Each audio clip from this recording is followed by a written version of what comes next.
Cari fratelli e sorelle, buona Pasqua. Breaking news of the hour from the Vatican, Pope Francis has died.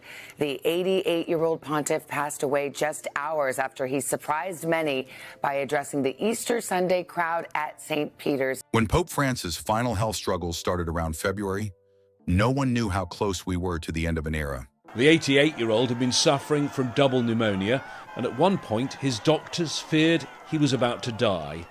Now a video showing the final 24 hours of Pope Francis is going viral, and once you hear what happened, you'll understand why. Pope Francis appearing at the events and pinning this Easter's Urbi et Orbi message. How did the man who shook the world with his compassion and simplicity spend his final 24 hours? And what happens now that he is gone? Join us as we walk you through every moment of Pope Francis's last day. Carissimi fratelli e sorelle, con profondo dolore devo annunciare la morte del nostro Santo Padre Francesco. Pope Francis' final illness. The last health struggles of Pope Francis started quietly in late February 2025. Mind you, several weeks before that, there had been a lot of rumors in international media that Pope Francis wasn't feeling his best. In fact, sources close to the Vatican admitted that his breathing had become labored, and even short walks left him completely tired. Eventually, things took a turn for the worse, and the Vatican had no choice but to act. So on February 21st, he was rushed to Rome's Gemelli Hospital. It was sudden, but not unexpected to those closest to him. According to reports, he'd been coughing more than usual, and that morning, he woke up with serious shortness of breath. Not a simple cold or a bad day, it was the kind of breathlessness that made even speaking a struggle. But just when his team thought they had seen the worst, something happened that shocked everyone. At the hospital, doctors ran tests and confirmed the fear everyone had. He had pneumonia in both lungs. Pope Francis making these and other special appearances this past week after an extended battle with pneumonia. Double pneumonia is serious for anyone, but for someone in their late 80s with a long list of health issues already, it's a huge red flag. Doctors described his condition as serious, though at the time it wasn't classified as life-threatening. Still, it was enough to keep everyone on edge. He was put on oxygen and monitored closely around the clock. His medical team tried to stay ahead of it, giving him antibiotics, steroids, and round-the-clock care. However, just when the initial treatment started working, something new showed up. The steroids, which were supposed to reduce lung inflammation, caused another problem, which the doctors called steroid-induced diabetes. In case you've never heard about it, it is a complication that happens when blood sugar shoots up due to medication. And in someone already fighting to breathe, it only makes things harder. Now, doctors had to deal with not only pneumonia, but a new wave of side effects, and that meant more monitoring, more medication, and more risks. Around the same time, his kidneys started acting up. It wasn't a full-blown kidney failure yet, but doctors saw early signs that things weren't working the way they should. They started tracking his kidney function closely, including its fluid levels, salt balance, and medication adjustments. That is where it became tricky. Too much medicine and the kidneys could shut down. Too little, and the pneumonia could spiral out of control. Then came the night of February 28th, and everything changed. That evening, the Pope vomited and breathed some of it into his lungs. For an elderly person already battling pneumonia, this is one of the worst things that can happen. The fluids went straight into the airway and triggered a breathing crisis. His oxygen levels dropped quickly. Doctors rushed to clear his lungs and placed him on non-invasive ventilation to help him breathe. The machine forced air into his lungs to stabilize him, while the medical team watched him like hawks. And that was it. From that moment on, things were never the same for the Pope. Doctors changed their strategy from cautious treatment to emergency care. However, little did they know that it was just the beginning of their troubles. For starters, doctors performed multiple bronchoscopies, procedures where a scope is used to clear the lungs and check for damage. Every time they did it, they had to be extremely careful. Remember that he was fragile, and even small changes could tip things one way or the other. For a short time, he was moved to the intensive care unit, where he was monitored 24/7. And the rest of the world was left guessing, hoping, and praying for the Pope. The Vatican didn't share all of the information publicly right away. Updates were vague. The spokesman only called the situation stable but delicate, and many people assumed he was recovering. But inside Gemelli Hospital, it was clear that Pope Francis was not simply resting. Doctors treating Pope Francis for weeks at Rome's Gemelli Hospital. Now, the Pope on the road to recovery. He was in a fight, and every day felt like a balance between progress and setbacks. He stayed in the hospital for 5 full weeks. According to his doctors, his body needed every one of those days to recover from the double pneumonia, the breathing emergency, the diabetes, and the kidney stress. He received daily oxygen therapy, IV medications, and specialized support to make sure his heart and lungs kept up. He also stopped attending meetings, skipped public events, and went completely offline. It was clear this wasn't just a precaution, it was a serious health battle. By mid-March, the medical team saw some improvement. His oxygen levels had steadied. The diabetes was under control with medication. And while his kidneys hadn't bounced back completely, they weren't getting worse. On March 23rd, after more than a month in the hospital, Pope Francis was finally cleared to go home. But mind you, there was no celebration yet. Doctors gave very specific instructions. He had to rest completely for at least 2 months. That meant no travel, no public appearances, no work at all. He was to remain in his residence at Santa Marta, with daily home treatments continuing without fail. A medical team was assigned to be with him around the clock, and he had a private setup at home that mirrored the care he received at the hospital. It was a cautious release, more of a switch from hospital to home care than a sign that he was fully recovered. Behind the Vatican walls, everyone knew this wasn't over. Yes, he had made it through the worst of the pneumonia. Yes, he was out of the hospital, but his body had taken a big hit. At his age and with his history, that kind of illness didn't just fade away. It left behind scars on the lungs, on the kidneys, on the heart. Even something as simple as walking across a room became tiring for the Pope. He spent his days resting, breathing with the help of machines, and trying to regain a little strength. Every visitor was limited. Every task was postponed. Despite his health struggles, Pope Francis's last 24 hours was full of activities. From meeting with Vice President Vance to waving at the Easter crowd in the Vatican, we are about to break down how he spent the final hours of his life. Stay tuned. Pope Francis's final 24 hours. Sunday, April 20th, 2025, began just like another day. It was Easter, usually one of the biggest days for the Catholic Church. Every year, crowds would gather at St. Peter's Square, waiting to see Pope Francis celebrate Mass, wave to the people, and speak from the balcony. But this year felt different. Behind the Vatican walls, Pope Francis wasn't getting ready for Mass. He was too weak, and everyone close to him knew it. His breathing was shallow. His energy was low. So Cardinal Angelo Camastri stepped in to lead the Easter Mass in his place. This change said a lot without saying anything. For years, Pope Francis had pushed through all kinds of health issues to show up for big moments. So if he wasn't there now, it meant things were worse than people thought. Still, just when it seemed like the day would go on without him, he made a move that no one expected. As the Mass continued inside, Pope Francis appeared briefly at the window of his residence overlooking the square. He looked frail, with his body leaning slightly forward and his hands shaking a little as he lifted it in blessing. He didn't speak, he didn't smile, but just seeing him was enough. That silent wave said more than words ever could. People in the square froze, many of them holding up their phones. It was a surprise and also a signal. He wanted to show the world he was still there, even if only for a moment. That appearance lasted only a few seconds, but it set the tone for the rest of the day. We are about to reveal something else that happened behind closed doors that afternoon, and it will surprise you. Would you believe that Pope Francis had a private meeting with U.S. Vice President J.D. Vance? Well, most people assumed the meeting would be canceled, considering how unwell the Pope looked earlier, but surprisingly, it went ahead. Vance was in Rome for Easter, and the Pope chose to meet him anyway. Not many details came out from that meeting, but those close to the Pope said he brought up something that had been bothering him for a while, and that is the growing hostility toward migrants around the world. Even with his health fading, his mind was still focused on the people he felt needed help the most. Later that day, just as the sun started to dip behind the city, Pope Francis returned to the window once more. This time, he didn't raise his hand. He just stood there for a few moments looking out. His eyes scanned the crowd, and for a brief second, he looked like the Pope the world had come to know. Calm, compassionate, always watching over others. It was his final blessing. No words, no ceremony, just that small, silent moment.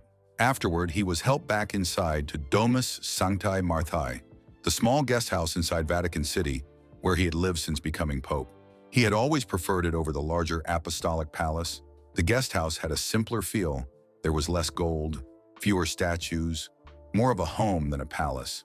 That's where he spent most of his time, and that's where he would take his final breaths. The rest of the day passed quietly, but by the evening, his aides noticed something disturbing. At first, he was struggling with every breath. He could no longer sit up without help, and when he spoke, his voice was barely above a whisper. ¿Para defender qué? ¿Y el territorio? ¿O la economía del país? ¿O vaya a saber qué, no? His doctors were nearby, watching closely. They'd been keeping an eye on him since his February hospitalization. But this time, even they knew that his body was reaching its limit. Around 10 p.m., the Vatican staff began to call in a few close priests and senior clerics. There was no public announcement, just a few quick phone calls and quiet knocks on doors. Some of them went straight to the private chapel. Others waited just outside his room. No one said it out loud, but everyone understood what was happening. They were being called to say goodbye. Inside the room, it was calm. No machines were beeping, no loud monitors or busy nurses. Just the Pope, surrounded by people who had walked with him through the highs and lows of his time as leader of the Catholic Church. He didn't ask for anything. He didn't make any grand final statements. He simply lay there, breathing slowly, his eyes sometimes flickering open, sometimes closed. What happened next threw the global Catholic community into mourning. Prayers were being said nearby, not out loud, just softly in the background. According to those present, some people sat with their heads bowed. Others simply stood in silence. The Pope didn't need to be moved to a hospital. He didn't want that. He stayed in his room just a few steps away from the chapel, with his favorite cross by his side. One or two aides were holding his hand at different times. His breathing kept slowing. The pauses between breaths grew longer. Then in the early hours of April 21st, just after 1 a.m., everything went still. His chest stopped rising. There was no pain, no struggle, just silence. Pope Francis had passed away peacefully in his sleep. He was 88. The first person to confirm the death publicly was Cardinal Kevin Farrell, the Camerlengo. It was his job to officially verify that the Pope had died. The Vatican issued a statement not long after, saying the Pope had passed away quietly during the night, surrounded by those closest to him. As word spread, St. Peter's Square slowly started to fill again. Some people were already nearby. Others rushed out as soon as they heard the news. The sky was still dark, and most of Rome was still asleep. But by the time the sun started to rise, the square was no longer empty. People stood silently, some with candles, some just holding each other. For the church, everything was about to change. A new chapter would soon begin, and decisions had to be made, plans put into motion. But at that moment, none of that mattered. The world was just starting to take in what had happened. Pope Francis, the man who led with humility, who refused the fancy robes, who lived simply and spoke honestly, was gone. What comes next would be historic, but what had just ended was personal. But that is not the end of the story. The question now is, how did the world take the news of the Pope's death? Stay with us as we break it down. Global reactions to Pope Francis' death. The moment Pope Francis' death was announced, the world seemed to stop. Pope Francis died on Monday morning local time at the age of 88. News spread within minutes, and the response came like a wave. It was raw, massive, and deeply emotional. This wasn't just a headline. It was something people felt in their hearts. Streets grew quiet. We heard about it when we came in here, and yeah, it's pretty much devastated all of us. People paused at their desks, in cafes, at train stations, just trying to take it in. It didn't matter where they lived or what they believed. Something about this loss hit the world. All across the globe, people were heartbroken. From busy cities to quiet villages, candles were lit, prayers were said, and photos of Pope Francis filled screens. Remember, this isn't just about religion. It is about everything he stood for. He had a way of reaching people beyond the church. He made people feel seen, heard, and included, no matter where they came from or what they believed. That kind of connection doesn't go unnoticed when it's suddenly gone. Right away, the United Nations responded. Filippo Grandi, the UN's refugee chief, didn't talk about church matters. He talked about how the Pope always defended migrants, even when it made him unpopular. That message hit home. Aid workers and refugee groups reposted Grandi's words like wildfire.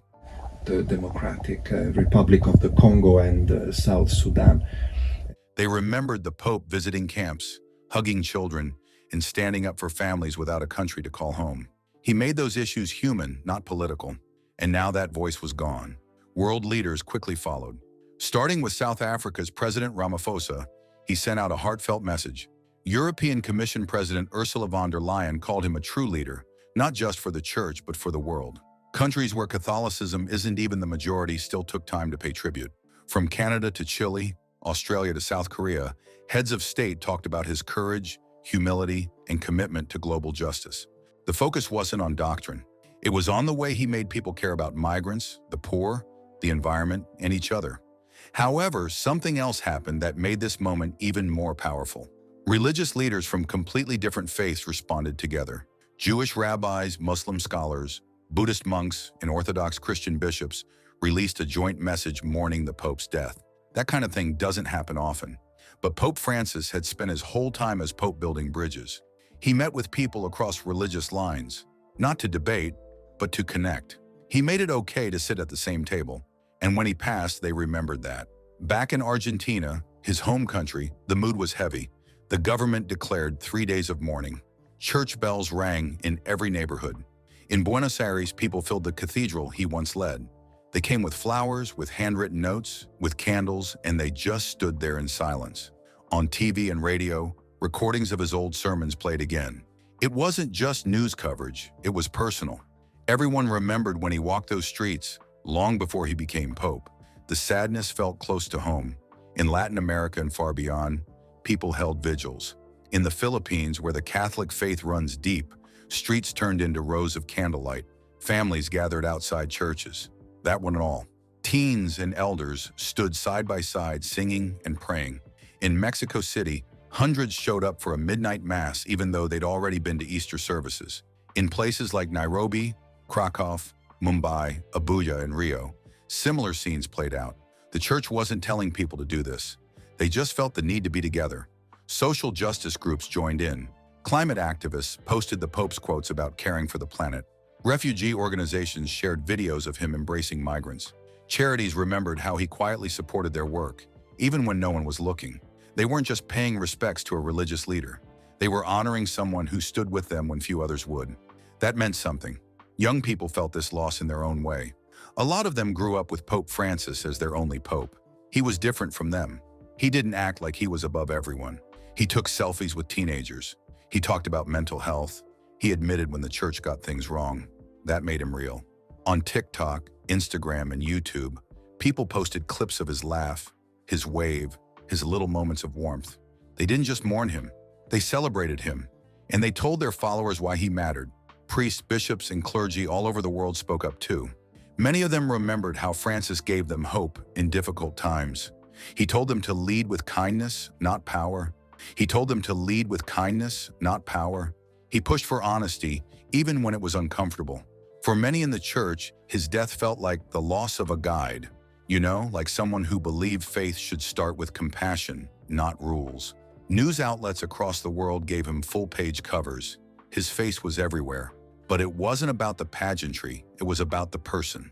According to media reports, Francis will be remembered for his sense of humor, his modest lifestyle, and the decision to live in a guest house instead of the papal palace.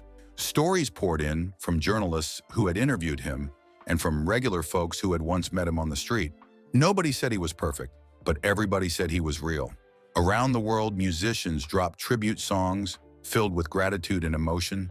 Poets shared lines about his simplicity, and in some cities, theater groups performed short plays inspired by his teachings. Some of it was planned, a lot of it wasn't. That made it even more beautiful. In neighborhoods across Europe, spontaneous memorials appeared.